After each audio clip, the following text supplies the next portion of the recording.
Hello guys welcome my new video. ফিরে এলাম আবার একটা নতুন ভিডিও নিয়ে। তো কেমন আছো তোমরা? আশা করছি তোমরা অনেক ভালো আছো, আমিও অনেক ভালো আছি। তো বেরিয়ে পড়লাম ডিউটি থেকে। আজ যাব শ্রাবণ মাসে শ্রাবণী মেলায়, পাঁচলাতে হয়। তো আমরা ফার্স্ট রানিহাটি থেকে পাঁচলা যাব। পাঁচলার মোড়েতেই মেলাটা হয়, তো অনেক বড় মেলা হয়। চলো তাহলে মেলায় গিয়ে দেখা হবে।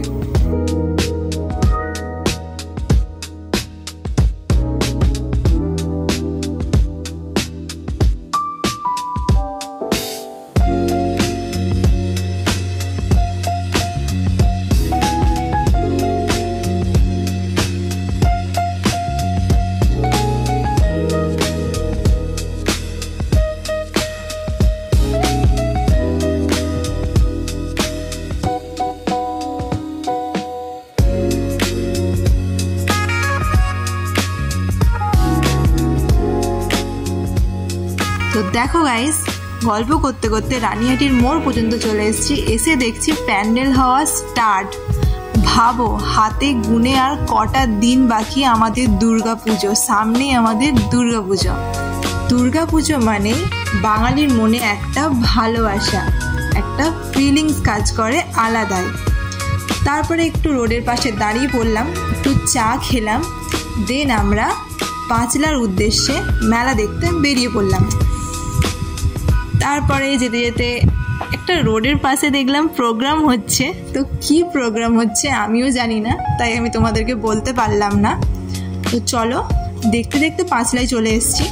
তো দুর্গাপুজোর প্যান্ডেল হচ্ছে, তার পাশেই হচ্ছে মেলাটা। বাট কোনো কিছু লাইটিং নেই, সব বন্ধ আছে। ওখানে অলরেডি দোলনাটা বসানো আছে, যেটা দূর থেকে দেখা যাচ্ছিল। ভিডিওতে তোমরা দেখতে পেয়েছো কিনা আমি জানি না। ওটা সব বন্ধ আছে। কিছু একটা প্রবলেমের কারণে মেলাটা দুদিন হলো, কালকেও নাকি বন্ধ ছিল, আজকেও বন্ধ আছে। তার পাশেই হচ্ছিল আজকে জন্মাষ্টমী, সেজন্য রাধা গোবিন্দের আজকে পুজো হচ্ছিল। আমরা সেখানেই চলে গেলাম। তো আমি ভাবলাম একটু গিয়ে মেলা টেলা দেখবো, বাট মেলা তো হলো না। আর ভালোই হয়েছে একদিকে, মেলার জায়গায় তো আমি অনেক একটা ভালো জিনিস দেখতে পেয়েছি। তোমরাও দেখো, তোমাদেরও মনে অনেক শান্তি লাগবে, অনেক ভালো লাগবে। আর সত্যি বলতে থিমটা জাস্ট অনেক সুন্দর করেছিল, অনেক। তারপরে একটু দাঁড়ালাম, এই মিস্টার দুজনে মিলে কথা বললাম, তারপরে বেরিয়ে পড়লাম ওখান থেকে।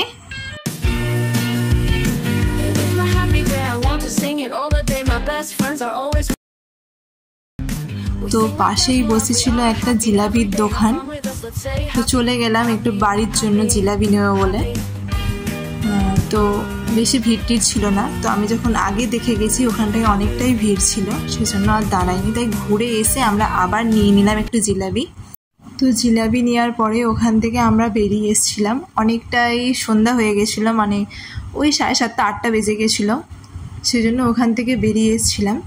তো আসার পথে দেখলাম মায়ের কাছে সবাই ধূপবাতি দিচ্ছে, তখনও পর্যন্ত মায়ের মন্দির খোলা আছে। সেই জন্য আমরাও একটু ধূপবাতি ওখানে দিয়ে দিলাম মায়ের কাছে। দেওয়ার পরে ওখান থেকে আমরা বেরিয়ে পড়লাম। মন্দির থেকে বেরিয়ে পড়লাম, তারপরে একটু ফুচকা খেয়ে নিলাম।